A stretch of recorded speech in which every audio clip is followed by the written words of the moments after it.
Perhatian. Konten ini mengandung konsep esensi ilahiyah yang membutuhkan aspek pemahaman mendalam, yang kemungkinan hanya dapat diakses dengan keterbukaan hati dan pikiran, untuk mencapai tingkat pencerahan dan kesadaran yang lebih tinggi. Ya, Pak Kojim, selanjutnya kita ingin bertanya kepada Pak Kojim gitu ya, karena banyak teman-teman yang merasa didhawuhi sama orang-orang yang sudah mati, sudah meninggal gitu ya.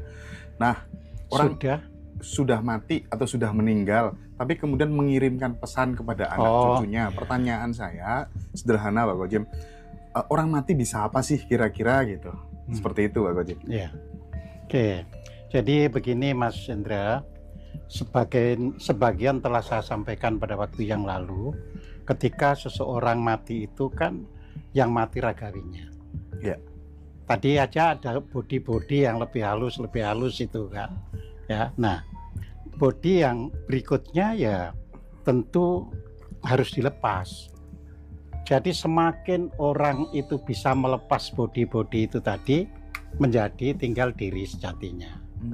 Nah, selama belum bisa melepas itu semua, ya sampai yang nomor berapa yang tidak terlepas. Nah, orang itu bisa kirim ke yang hidup, ya kan, kalau ia masih berada di body 2, 3, dan paling jauh itu 4, paling jauh. Jadi kalau sudah masuk G6 sudah susah untuk ke bawah, karena dia sudah punya kepentingan untuk lanjut. Jadi seperti itu. Ya, terutama yang masih betul-betul di lapisan kedua, ya, yang di dalam istilah Jawa yang lain ini yang disebut juga misalnya masih di alam lokantara atau di alam antara. Nah, jadi seperti itu. Itu karena masih ada body kesadaran. Nah, body kesadaran tadi kan body fisik terus body kesadaran. Nah, body fisik ini ditinggal, ini masih ada ikatan, masih bisa berkunjung, ya. Nah, begitu orang itu sudah sampai ke tubuh jantung atau bumi jantung, ia sudah sebagian meninggalkan ikatannya dengan yang di dunia. Tetapi pada waktu-waktu tertentu, karena kadang-kadang kelingan, ya kan, ingat sesuatu, dia menghubungi. Ya. Nah, begitu masuk ke badan budi atau bumi budi, ya lebih jarang lagi. Ya, tapi masih bisa dikontak. Ya, jadi kontaknya gimana, Pak? Iya, jadi misalnya orang ya dengan hati yang terdalam, ya kan, misalkan saya ingin berhubungan dengan engkau, siapa disebut, si fulan gitu ya. Jadi seandainya masih bisa, ya silahkan datang. Nah itu kalau masih itu disapa masih bisa. Sedangkan kalau masih di bawah nggak sampai diminta pun dia sudah ini. Ya.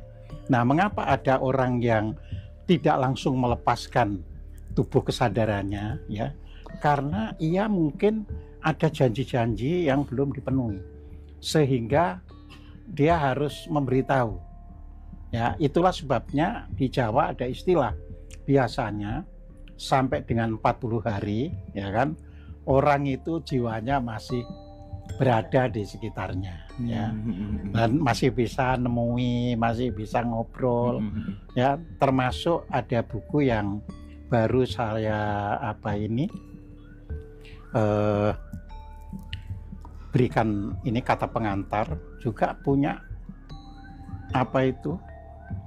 bapak kandungnya yang meninggal, lalu ibu kandungnya ini nangis terus, ya kan, akhirnya dia datang dan memberitahu, apa yang kamu pegang itu? Setangan untuk ngelap ini, loh, atau air mata, buang supaya tidak ingat aku, karena aku kepengen pergi, jangan kamu gandoli. Aku doakan kamu baik, tapi jangan kamu gandoli. Nah, baru bisa pergi. Ada yang cerita kepada saya sampai setahun, itu berarti ikatan dengan istrinya itu begitu dalam, ya. Saya tanya sampai setahun gimana? Selalu memberi kode lewat barang di tempat tidurnya. Misalkan ini tempat Gerak-gerak. tidur, ya bergerak-gerak. Kalau sudah disapa, sudah berhenti. Gitu Pak Gojim? Ya besok malamnya tidur lagi, gerak-gerak lagi, entah gelasnya bergerak, entah apa. Kalau oh kamu datang, ya terima kasih, udah berhenti. Oh, Setelah setahun persis baru nggak ada datang. ada juga mungkin ketika suami itu ditinggal sama istrinya Pak Gojim, terus tiba-tiba dia ceritakan ke anaknya gitu, kayak bengi ibumu teko gitu kan, Ya, keluar ya. dari kamar mandi, masuk ke kamar tidur, kayak gitu. Berarti itu yang terjadi apa sebenarnya? Ya, artinya memang dia masih belum meninggalkan karena masih ingin menjelaskan kenapa saya begini ya. Nah, contoh kalau Anda Mas Hendra itu melihat ini YouTube-nya Amelia Yani Oke. ketika menyebut Pak Yani habis terbunuh itu kan ibunya kan langsung masih nangis berapa hari gitu, baru dia datang, udah aku sudah dibunuh, jadi sudah nggak perlu lagi diingat-ingat, doakan saja. Nah jadi seperti itu ya. Nah, yang bisa nemui kerabatnya, saudaranya, anaknya, itu menurut Pak Gojim namanya apa? Jiwa atau apa? Loh ya kan, jiwa itu kalau orang Jawa itu gini, kalau orang Jawa ya, jiwa itu sebenarnya ketika masih kita itu hidup. Oke. Begitu orang itu sudah meninggal ya, itu tidak disebut jiwa, karena jiwa itu pengertian bahasa Jawa kuno itu artinya memiliki keinginan. Jadi memiliki keinginan itu bisa dimanifestasikan di dalam raganya. Nah, begitu sudah meninggal disebut jitma. Disebut Jitma, mayit. bukan Jitma. jitma. Ya. Itu asli bahasa Jawa. Ya. Jitma ya Pak Ya, Gojim ya. jitma. Artinya jiwa yang sudah tidak menempati tubuh ragawinya. Oke, itu berarti yang nemuin itu jitma. Iya, jitmanya itu. Nah, ketika masih di alam sadar, alam jantung, alam budi masih bisa menemui. Tapi begitu sudah naik, nggak bisa, karena ini tadi kan sudah saya beritahu, ini pembatas. Alam budi itu pembatas. Ya, dia ke sana terus. Yang bisa mendorong supaya naik terus itu apa Pak Gojim? Yang bisa mendorong yaitu tadi satu, dia masih punya ikatan, tidak, ya kan? Makanya orang kan selalu hidup itu jangan kegandolan. Intinya yang bikin susah naik itu karena kemelekatan terhadap yang ditinggal. Ya, kalau bahasa lain itu adalah kemelekatannya. Ya, makanya yang hidup ini harus cinta kasih tapi tanpa ada kemelekatan. Nah, cinta kasih bisa dibuktikan lewat hubungan sehari-hari. Ya, kan? Tapi tidak ada kemelekatan. Ya. Nah, dulu kalau di dalam ajaran Islam itu disampaikan, kalau keluargamu ada yang meninggal, jangan kamu menangisi sampai meraung-raung. Nanti jiwanya tidak bisa gitu kan, nggak bisa pergi ya. Sebenarnya sama aja di kita juga gitu. Artinya ketika ini masih melekat bisa gandoli, maka dituntun ikhlaskan. Makanya selalu kalau ada teman yang meninggal atau semoga yang ditinggalkan tabah dan mengikhlaskan kepergiannya. Jadi itu supaya pergi. Yeah. Ya, jadi seperti itu. Nah, kalau di Jawa itu, kalau di kampung-kampung ada yang namanya tahlilan. Itu 3 hari, 7 hari, 40, 100, 1000 hari gitu. Nah, apakah itu juga hari-hari yang ditentukan untuk kemudian kirim doa ngaji itu jangan-jangan sebuah nilai kearifan lokal dari leluhur kita yang kemudian kita disuruh mempelajarinya gitu? Atau apa maksudnya Pak Gojim? Ya, jadi memang ya istilahnya dulunya ya, sebelum ada Buddha, sebelum ada Hindu ya, apalagi Islam lebih belakangan ya, itu kita punya tradisi ya. Jadi tradisi itu begini, karena orang Jawa dulu itu selalu mengharap bahwa orang yang meninggal itu moksa. Nah, saya sudah pernah menyampaikan perbedaan antara moksa Jawa dan moksa bukan Jawa ya. Bukan Jawa itu karena Hindu, Buddha itu bukan Jawa. Oh iya. Moksa Jawa itu artinya seseorang ketika meninggal itu sudah bisa menguraikan seluruh badan ragawinya. Jadi badan ragawinya yang asalnya dari tanah kembali ke tanah, yang asalnya dari air ya kembali ke air, yang asalnya dari cahaya kembali ke cahaya, yang asalnya dari udara kembali kepada sumber hidup. Kan sumber hidup itu napas, ya kan? Ini udara, ya. Nah, begitu sudah bisa menguraikan itu semua, maka dia disebut mati moksa, ya, mati sempurna, ya. Nah, itu ada buku yang berani menulis secara telak, ya. Hanya Jawa yang sudah bisa moksa seperti ini, ya. Orang India karena belum bisa moksa itu berpikiran dengan dibakar jenazah itu bisa moksa, kan gitu kan. Itu ada buku Moksa by design. Iya, moksa by design, ya. Jadi itu bukan dari saya, itu Iya, ada iya, buku iya, yang saya baca, ya. Nah, jadi di sini moksa yang sempurna itu adalah memang dirinya itu memiliki energi yang ketika dia dilahirkan itu tetap jumlahnya itu tetap utuh ketika dia meninggal, ya. Jadi ketika dilahirkan misalnya kita ini diberi sangu atau bekal 100 unit misalnya, ya. Terus nanti ketika meninggal minimal 100 unit bisa moksa, ya. Kita nggak bisa moksa karena biasanya sudah kurang, karena energi itu dipakai ini, pakai itu, pakai itu. Nah, nah maka disinilah orang harus mencari mengisi terus energi permana namanya, ya, supaya pas meninggal masih utuh. Jadi akhirnya ini.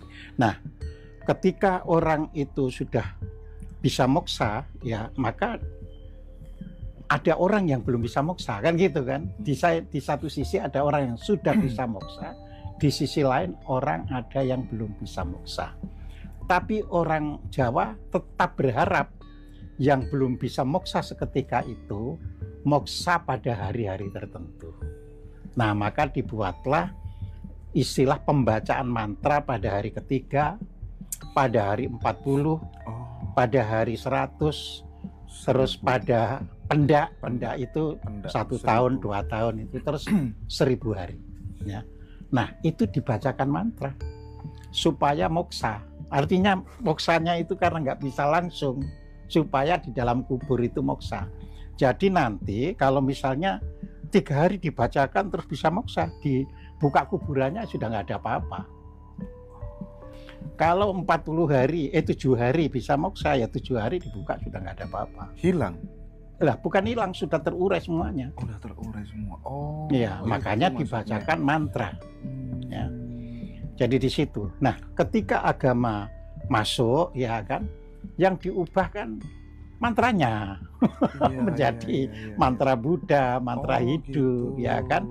Terus Hindu pun yang sudah terlalu jauh dari sentuhan Jawa sudah nggak ada juga yang apa itu selamatan seperti 3 hari, 7 hari dan sebagainya itu.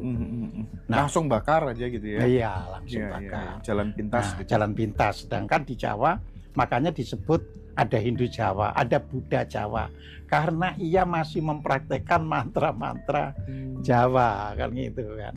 Ketika umat Islam pun tidak menghilangkan itu, ya langsung aja kita tahlili. Nah, seperti itu. Mungkin melihatnya dari sisi kerukunan. Iya, itu di kemudian hari. Di kemudian hari, tapi prinsipnya itu adalah moksa. Karena begini, ketika kita itu bisa moksa, maka kita sama sekali tidak meninggalkan buangan. Ya, rusaknya dunia itu karena banyak sampah. Lah, moksa itu menghilangkan sampah itu.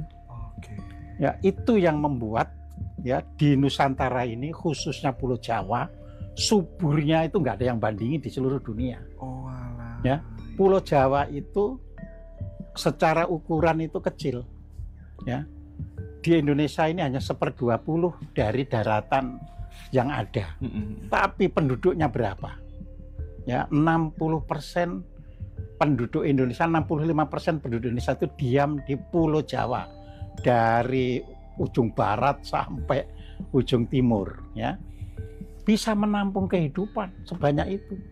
Nggak ada di dunia lain seperti itu. Itu dikarenakan moksa. Jadi tanahnya menjadi subur sekali.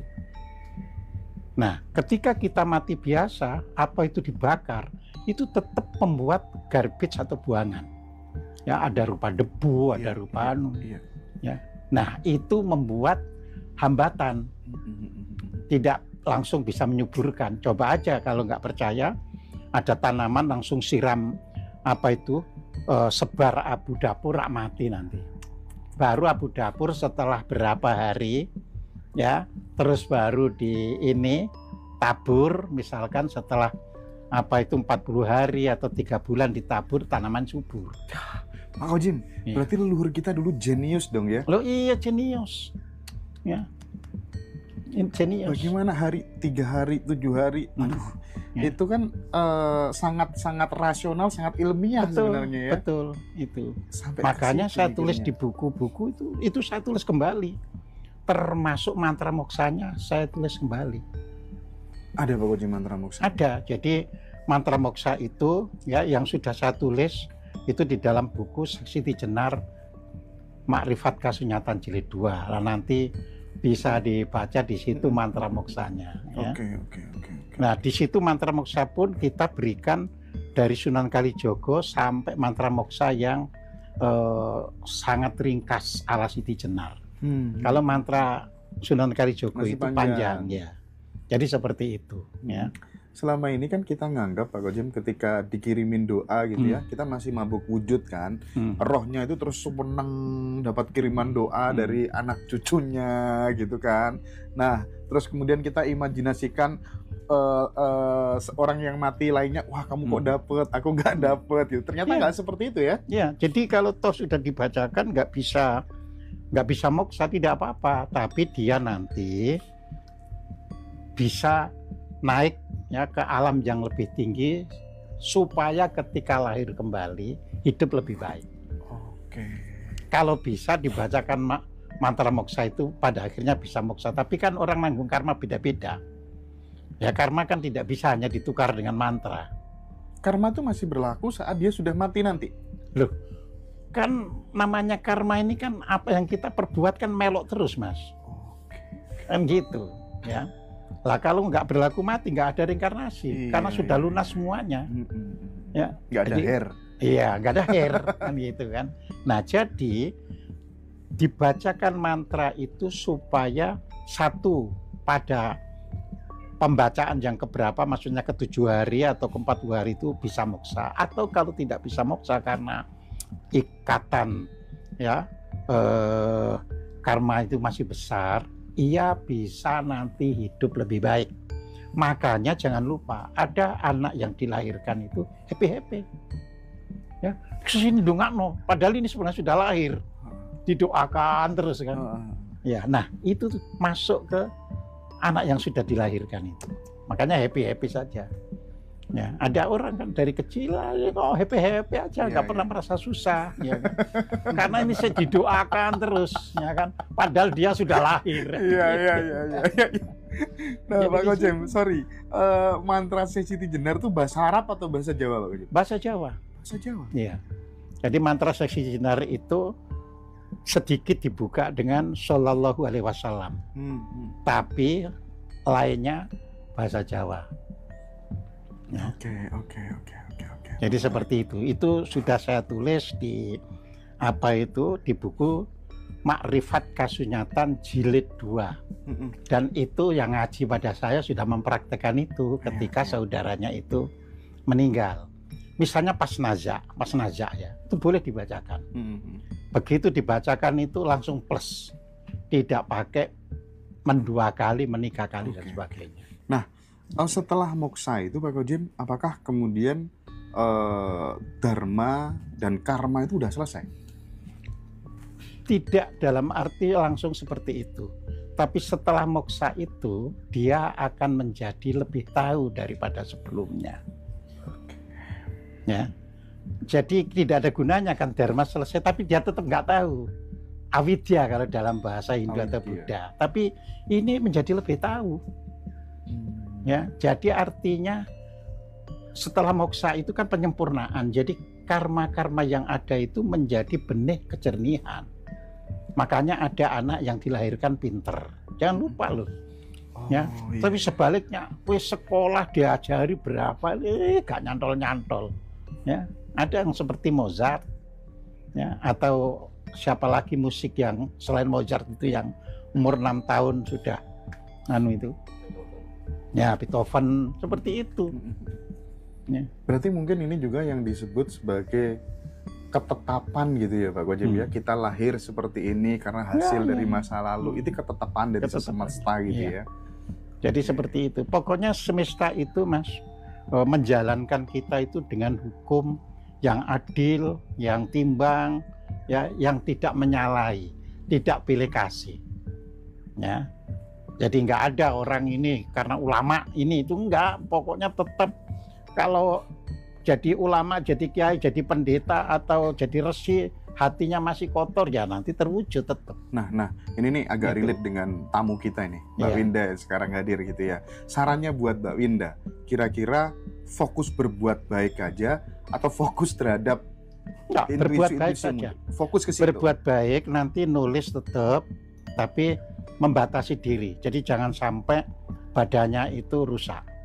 Karena dia punya tanggung jawab termasuk kepada keluarga. Ya, nulis kan untuk orang semuanya. Tapi ada tanggung jawab untuk keluarga yang tidak boleh ditinggalkan. Ya, karena keluarga itu sendiri punya hubungan yang namanya soulmate, ya kan?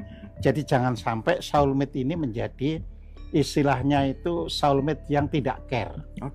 Ya, kan waktu itu sudah pernah saya sampaikan bahwa dalam hubungan kita, entah itu dengan orang, dengan adik kakak, dengan orang tua, atau dengan suami istri, ada salah satu soulmate jenisnya yang kita miliki. Ya, pertama, ya, itu soulmate-nya itu disebut soulmate sebagai heartful soulmate. Jadi namanya heartful soulmate, heartful, jadi penuh kasih, ya kan? Jadi namanya penuh kasih kita tahu sendiri, ya. Istilahnya tidak diminta ini, yang ini ngasih ini, ngasih ini.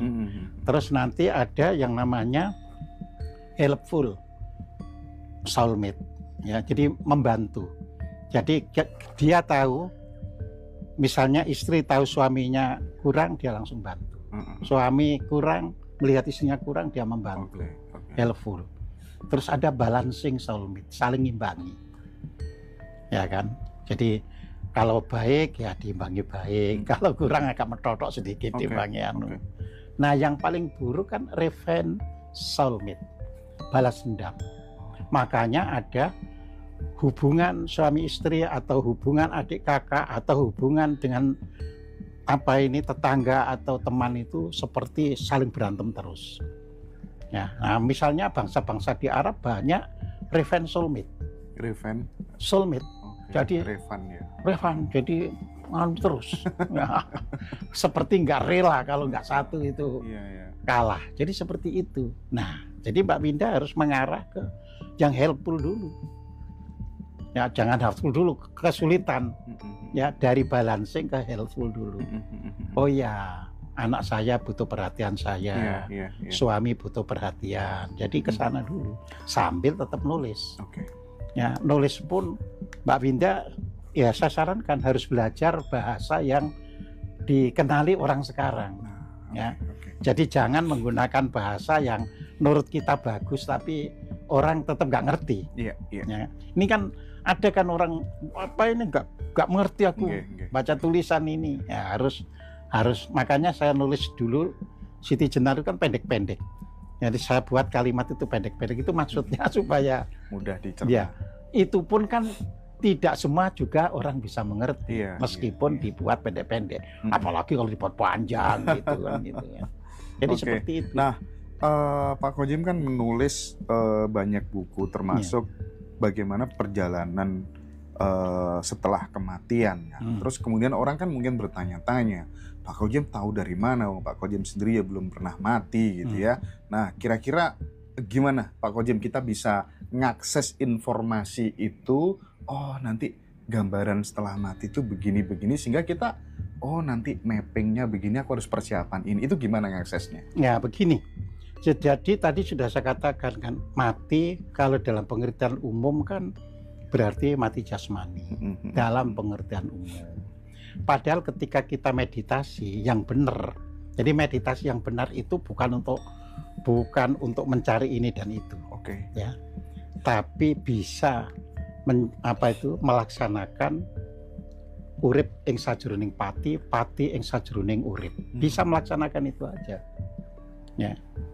Jadi ketika kita sudah bisa di situ, yang oleh beberapa guru torekot malah dipakai misalnya di merem ini supaya tidak terganggu, ya kan, bolongan wosongo, ya kan, terus duduknya dengan dipangku dengan tungkak ke tuburnya dan sebagainya. Lah itu tadi itu seperti membakar mayat itu. Bagaimana mereka yasa ini dibuntu, padahal kita harus tahu dibuntu kaya opo gitu. Kalau pikirannya ini jalan kan berarti belum mengalami mati.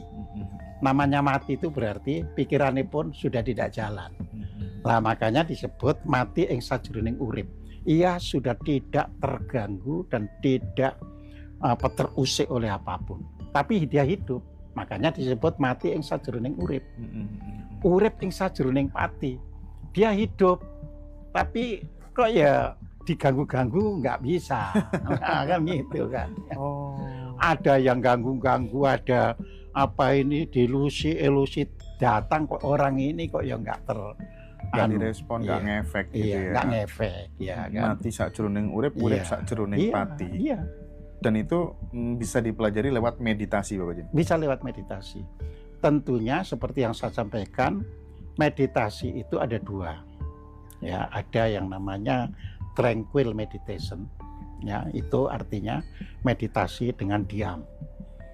Ada yang namanya movement meditation. Meditasi dengan gerak. Kinestetik ya. Iya. Nah, movement meditation itu dibagi dua. Ya, ada yang geraknya itu disengaja, misalnya jalan kaki 1000 langkah. Ya. Nah, ada yang langsung kerja begini ini, tapi meditasi sebenarnya. Meditasi, iya. Iya, jadi di situ. Ya, bekerja, jualan dan sebagainya, tapi dia hanya menjalankan tugasnya sebagai jualan dengan benar. Dinamis ya, Bapak. Dinamis. Ya. Nah, jadi seperti itu. Dan itu yang mungkin lebih susah gitu ya. Itu lebih susah, makanya kita bagi dulu. Mula-mula tranquil meditation untuk latihan. Setelah itu movement meditation. Nah, movement meditation dibagi dua, kan gitu kan. Jalan pagi 1000 langkah setiap hari, terus diamati langkah ini, diamati. Sebab kita jalan nggak pernah ngamati. Nah, ini perlu langkah saya ini, sehingga akhirnya pikiran kosong gitu loh. Karena terpaku pada itu. Nah, yang movement yang sulit itu tadi, langsung kita bekerja begini meditasi. Kita nggak tergoda, kita nggak merasa ada yang bully, nggak sakit hati. Kan sama dengan orang mati juga. Nah, dibully, gitu. Ya kita baca pun nggak ada rasa sakit karena ada yang bully. Ya itu, saya itu ada yang bully kan. Ini orang baru keluar dari rumah sakit jiwa. Ini ketawa aja kan gitu. Iya, ketawa aja. Tapi tanda-tanda orang yang udah selesai dengan dirinya sendiri itu dia nggak terbang saat dipuji dan nggak tumbang saat dicaci maki. Lah iya, kita pun nggak ingin doakan yang ngatain begitu, kamu nanti jadi yang enggak. Gitu. Cuma kita bisa mengingatkan. Kalau orang yang sudah ya bisa menentukan dirinya, dia tidak akan marah kepada orang. Dia tidak akan mendoakan, ya kan. Namun ini kan ada energi. Energi di luar dari yang orang yang menjalani itu bisa merefleksi ke orang yang menghina dan sebagainya. Bisa kualat. Bisa kualat yang ngolok-ngolok, yang itu. Meskipun itu lewat media sosial. Apanya? Even itu lewat media sosial. Kalau nggak percaya ini saya tanya lewat sini. Coba misalnya yang pernah menghina saya misalnya. Iya, betul. Gitu. Ya. Cuma sekarang saya doakan semoga tidak menghina lagi. Gitu aja. Iya. Gitu. Saya kemarin Iya. juga habis menghina itu Pak Gojem, wasit itu loh, wasit timnas lawan Bahrain kemarin. Jadi di situ kita kasihan aja. Iya, gitu. iya. Jangan. Oke. gitu. Karena ini apa ya, pembelajaran. Namanya pembelajaran itu orang yang belajar, ada yang sudah sampai, ada yang belum. Yes, oke. Nah kalau toh belum, ya nggak usah apa itu ribut, nggak usah ya tinggal aja. Ya, bagi yang sudah ya sudah dia. Kan seperti itu aja. Enak kan belajar itu. Betul, gitu. terbukti katanya. Jadi seperti itu.